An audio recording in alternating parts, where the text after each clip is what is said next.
Hey everyone, hope everybody's having a nice Thursday. All kinds of stuff to talk about. You would think, on a Thursday, not too much. No, quite a bit. Let's start with the situation what's going on at Disney. Disney has decided what they're going to do is, of course, most of you, I assume, know that they own Hulu.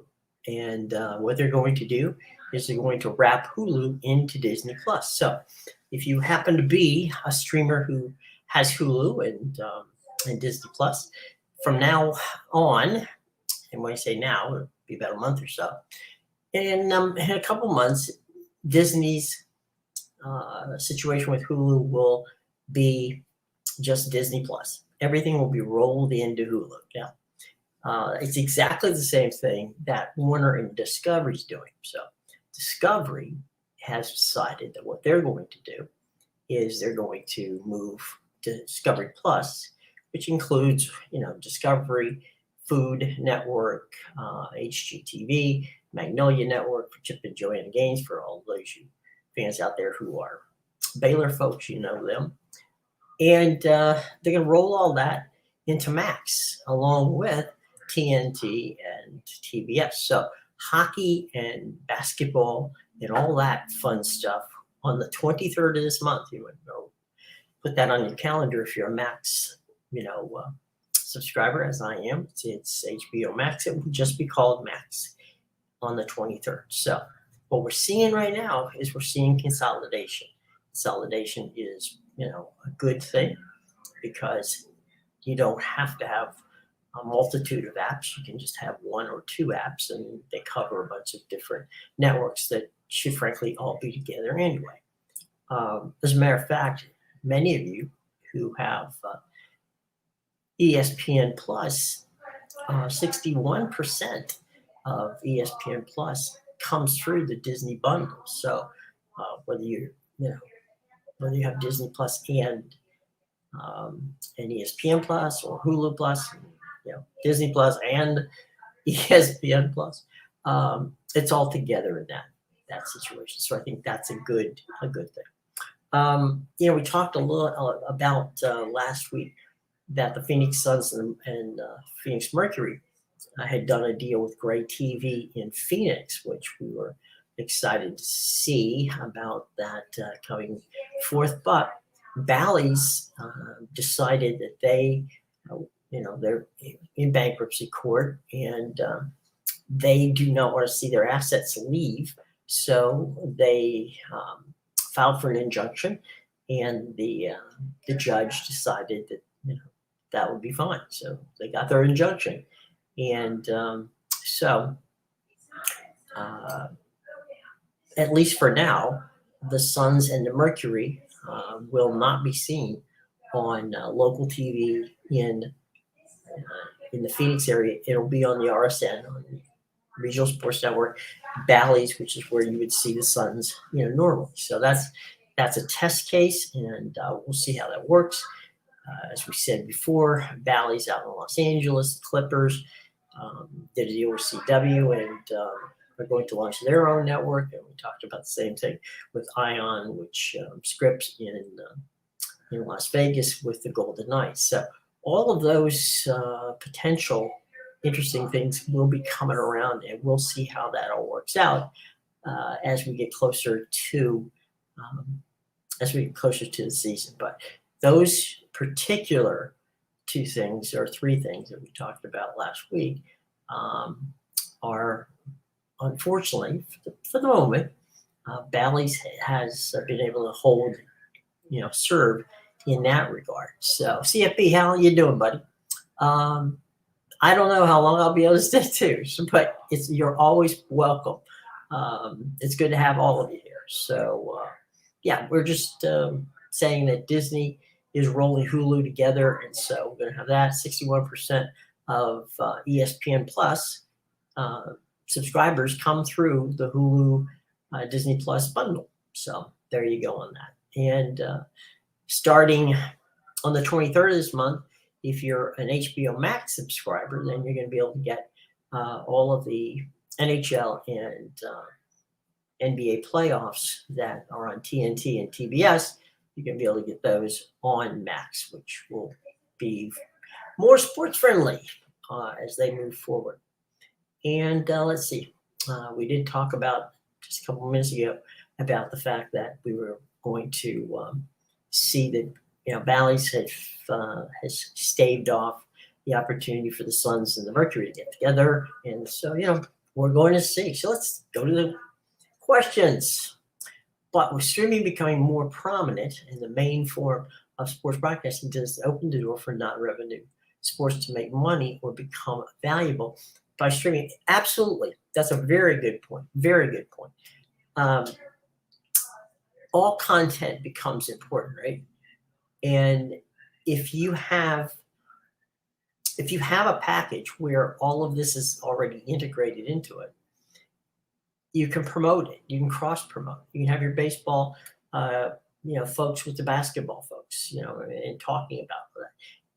You can promote it any number of ways, and I think that that's going to be very huge for the non-revenue sports. I think this is going to be a good opportunity for people to really get to see a lot of non-revenue sports that maybe they wouldn't even have seen, under normal circumstances. So I do believe that whenever you have, a bundle where you're streaming, you kind of want to see what's on it, right? I mean, the football is going to be on there, the basketball is going to be on there, but you're going to also want to see what else is on there. And you might find that you're quite taken by, you get hooked on volleyball. Maybe it's softball. Maybe it's, swimming and diving. I mean, there's all kinds of the Olympic sports which will now be showcased, which have been showcased in the past. Don't get me wrong, they have, but they have not necessarily been given all of the, all the due that they deserve. So your question as to, will other sports benefit?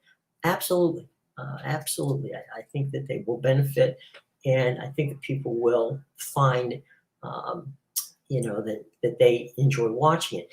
One of the things I think is also going to be important to that too is that, if you are a fan of swimming, diving, if you are a fan of hockey, college hockey, and depending upon where you are, lacrosse, it's all that situation. If you're a fan of that, you now know where to find it, right? It's going to be there. And I think that's going to be beneficial. So I think it's going to benefit those fans and the families of those fans who participate in those sports that don't seem to get the recognition that they, very much deserve. So 100%, I think that there's no question that that's going to be a good thing for, what we like to call the Olympic sports or the non-revenue sports. It's frankly, sports are sports to me. And, having done some of those in the past, it's fun. And I think that gymnastics has been phenomenal. In many conferences, the SEC, the Big 12, the Pac-12 have had really good gymnastics. And, for a lot of people, they didn't even know that that they had gymnastics. So, it's the ability to turn on an entirely new audience to this kind of content, I think is really, really good, because think about it. If you're on Apple TV, or if you're in any of these, if you're on Peacock or Paramount Plus or any of this, where you're mixing your entertainment programming with the sports, you're going to be able to see that things are going that you may not have seen before. Like I said, maybe you catch a softball game. What we got there? Coos, how you doing? Are you hearing anything about Oregon and Washington going to the Big Ten? I saw, because I spoke to some Big Ten reps who said we are not going to go with, we're not going to expand unless something with regard to the league implodes. And even then, and they did qualify this. They said even then we may not do it. Okay, so I know a lot of people have misread that. to think that, wait a minute, okay, that they're waiting for potentially schools in the four quarter schools to bolt or something like that. And then if that happens, well, then they're going to take Oregon and Washington. That's not, I don't get that. I think what they're saying is, look, they're out there, we know it, but right now we're just going to sit here. If you're the Big Ten, you're in a position that you have the luxury of two things. You have the luxury of time, you have the luxury of money. Okay, you don't have to add these people because, number one, they're not going to add any more value to you because you're not going to get any more money. So what are you doing? You're adding potentially, and I've heard this thing, well, they'll get them for cheap. Well, yeah, potentially, sure, okay, but if you get them for cheap, which let's say, fine, they're part of your conference, you still have to travel to them. Okay, so it's not necessarily cheap if you have to go and play games in Washington or in Oregon. So I would not be, if I were Washington, Oregon, I wouldn't be rushing to decide what to do because they haven't had an invite, and I have no reason to believe that they're going to get one anytime soon. So let's see what we got here from our buddies. With women's basketball becoming more popular, yeah, I absolutely do. I mean, I think that women's basketball just really had a fantastic tournament that we saw recently. I mean, really, really good stuff. And the situation was, it was really very good. I mean, the ratings have never been better. We're going to see some really fun stuff. I know that the WNBA is very excited about their future, and so 100%. I think we're going to see a lot more college basketball and women's college basketball.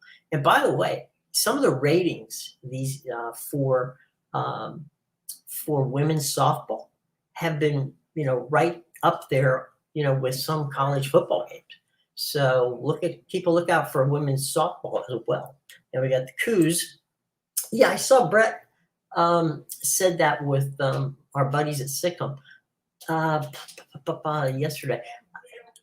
I put that tweet out 10 days ago.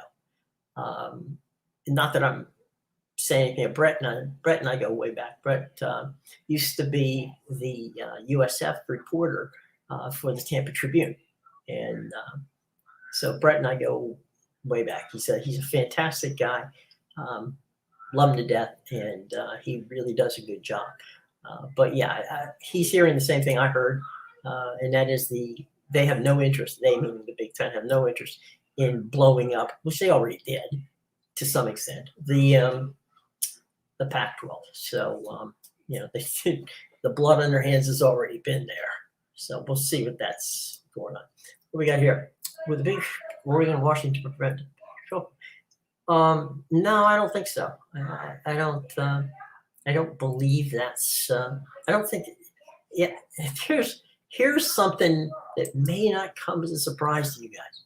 The Big Ten doesn't care about anybody but the Big Ten, and I don't mean that. I mean that's just the thought, right? The Big Ten is the Big Ten. They figure, we do things the way we want to do them. And, if the SEC does something or Big 12 does something, doesn't matter to them. They have a mindset that we are the Big Ten.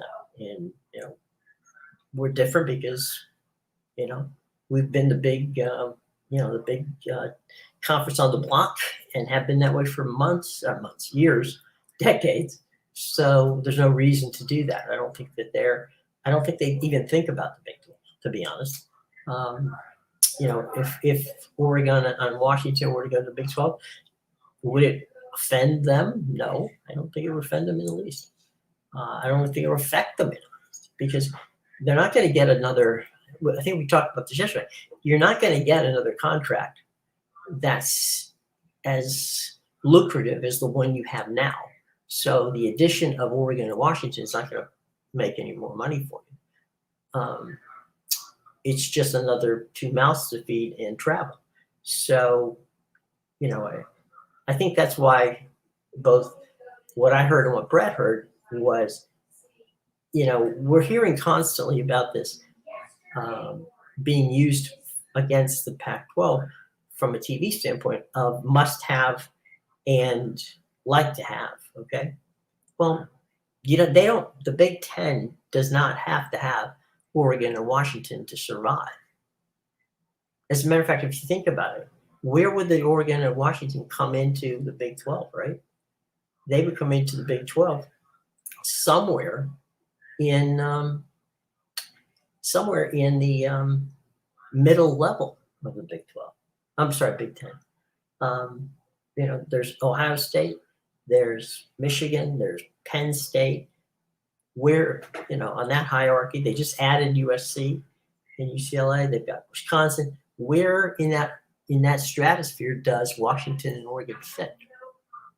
So you see what I'm saying? It's market-wise, they're beyond that now. They don't need it. And as I said before, they're not going to get any more money. So the adding of them gives you more inventory, opens up some places for marketing possibilities, but it doesn't necessarily mean more money. So if I were Oregon and Washington, I wouldn't be holding the Pac-12 up. In that regard, I'd wait for the 5 years. I would find a 5 or 6 year contract and see how things shake out. I mean, by that time, the ACC thing, and Brett mentioned that yesterday. I've mentioned it before. I know Kuz, you guys have mentioned it. You don't know, and the ACC could be, there could be that test case with FSU and Clemson could be there. So there's a lot of things that could be in flux in 5 or 6 years to sign a deal, a contract. This is why I think that eventually the Pac-12 will get a contract that they can live with, is because let's see what's happened. If I'm them, I'd want to see what's happening in 6 years. I wouldn't want to bolt right now and do something foolish and then find out later that, I could have done better. And so let's see what we got here. Hey, Cougar, how you doing, buddy? One of the biggest broke up. Did they wait long to add teams? Actually, no, they didn't. They added University of South Florida, then a little while later, they added University of Central Florida. They added, they added Navy. They added, who else? They had Louisville for a while, and Louisville left. They almost had TCU, but that went by the wayside. They almost had BYU, and that went by the wayside because of the Big 12 stuck together. But they moved quickly. Bowlesby moved quickly to add 4 teams. If some were to leave the pack, which fast not to be the big East. I think, if my guess would be George Kliavkoff will move. He'll move as fast as the presidents will allow him to do that. I think right now, they've talked to San Diego State, they've talked to SMU. I'm not quite sure why they haven't moved quicker, but there's something, I guess, to that at this point in time. So yeah, I think that they should move quicker than they are, but they didn't hire me to advise them. So anyway, what can I tell you? Who's more valuable to the big? UNC, Virginia? I would say it's a wash, but I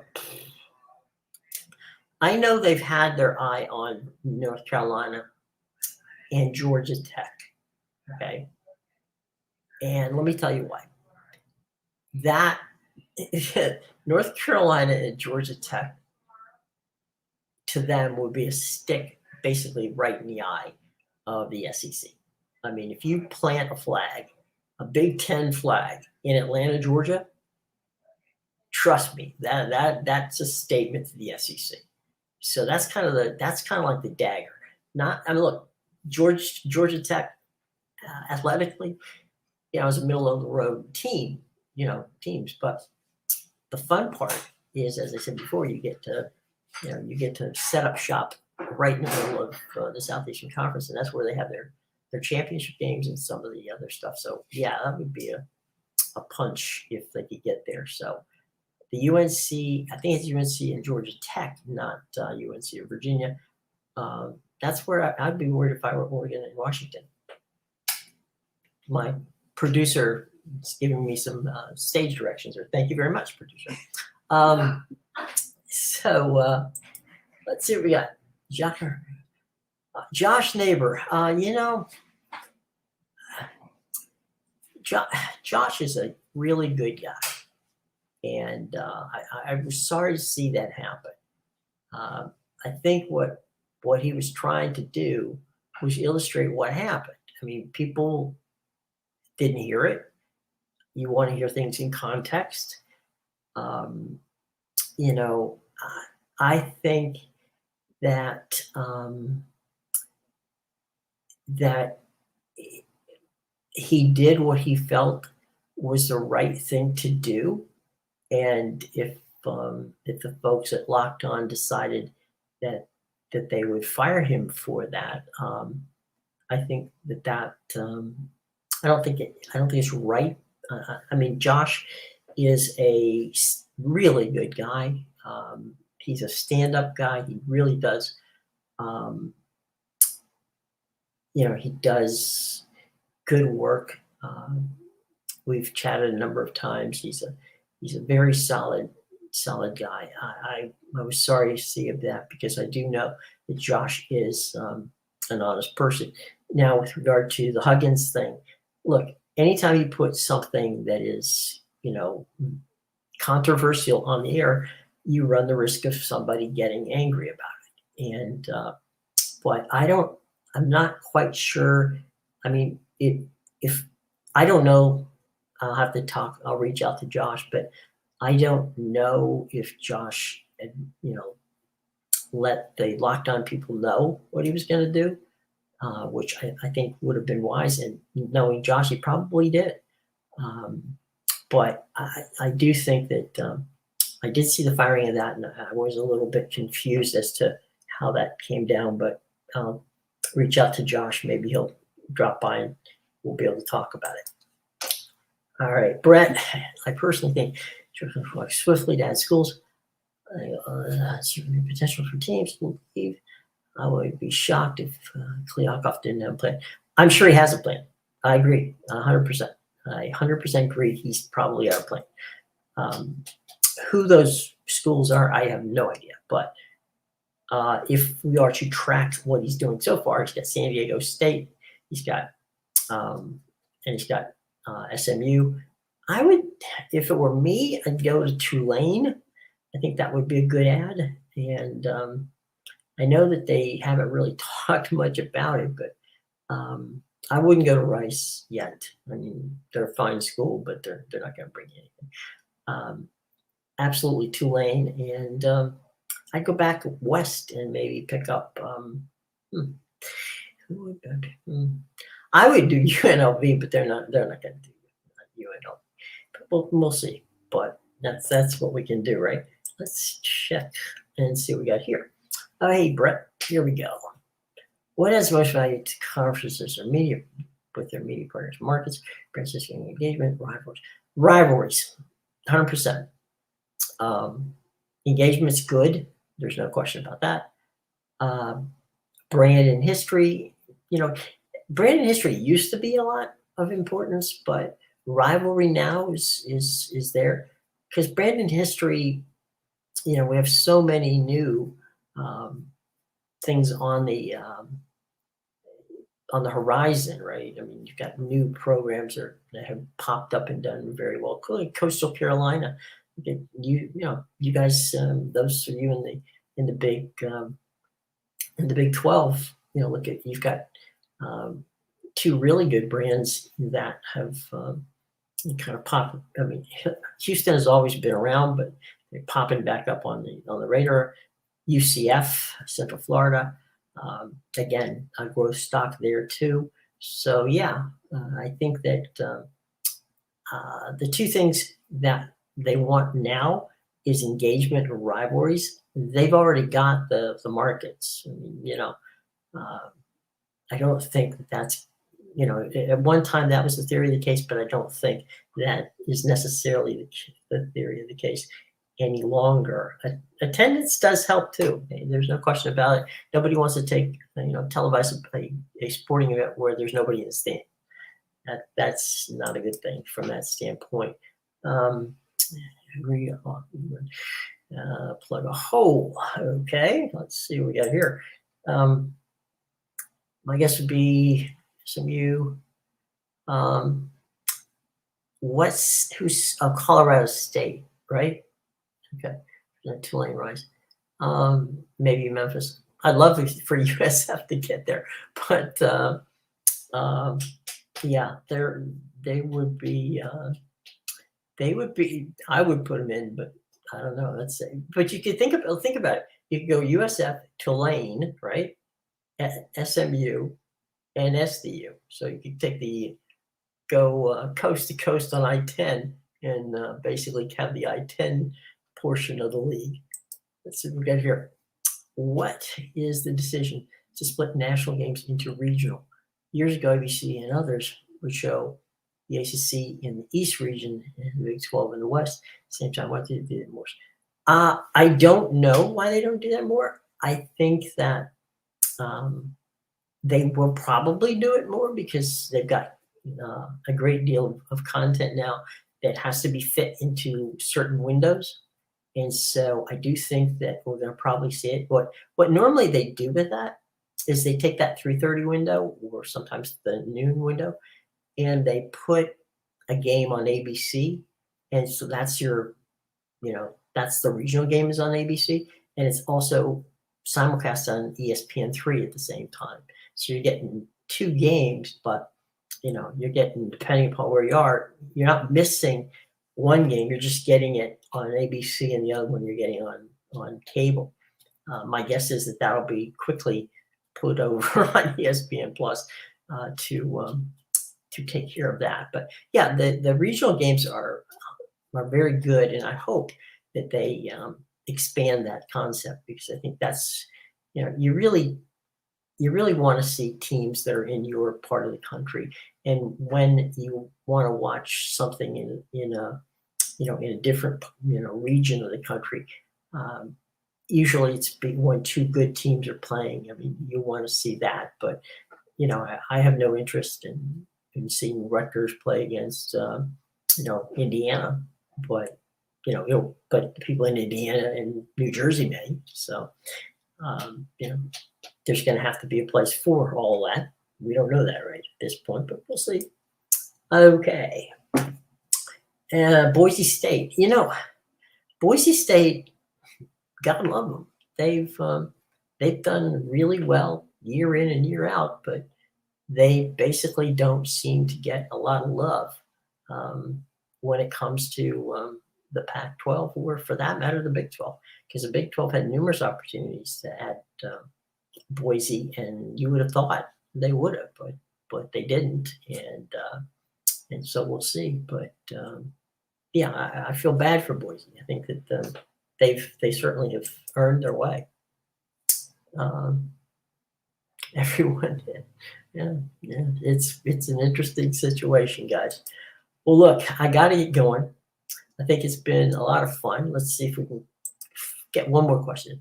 Oh, no problem. How often did ADs reach out to media partners while trying to schedule games against teams outside the conference to set up big matchups that would be made for TV? That's a good question. Let me see if I can answer it quickly here for you. The conferences are constantly in contact with the programming guys at at the networks, and so they're talking about, okay, we have and schedules are made years in advance, so they'll say, well, I'll give you, for instance, Pitt, North Virginia. That was match made in heaven. Okay, they basically wanted that, and they gave them. That's going to come. Most of those are going to come early in the season, right? Because you're not going to play a game like that during conference time. So you try to get those matchups early, and they used to call them the kickoff classics because they would work together and come up with some blockbuster rivalries from West Coast to East Coast. So it was something that they did, and so it's really what they do is the networks and the conferences work together to take a look at what the schedule is years in advance, and so they try to work that way. And you see, we got Jared Jones here, Mr. Ohio State. How will regionality work with USC in the Big Ten? I think Penn State, Maryland fans would want to watch games done in the region.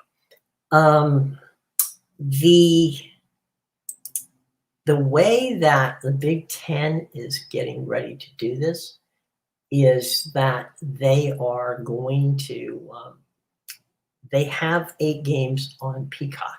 Okay, so the night game could be a national game. Let's say the national game is Penn State, Ohio State. Okay, on Peacock they could have USC and Northwestern. Okay, now because USC and Northwestern is not as sexy a game as Ohio State, Penn State, but you've got the number 2 market in the country and the number 3 market in the country in Northwestern and USC. So that could be on Peacock. So they could simulcast Penn State and Ohio State on NBC and Peacock, and then just on Peacock have SC take on Northwestern. So there's ways they can do it.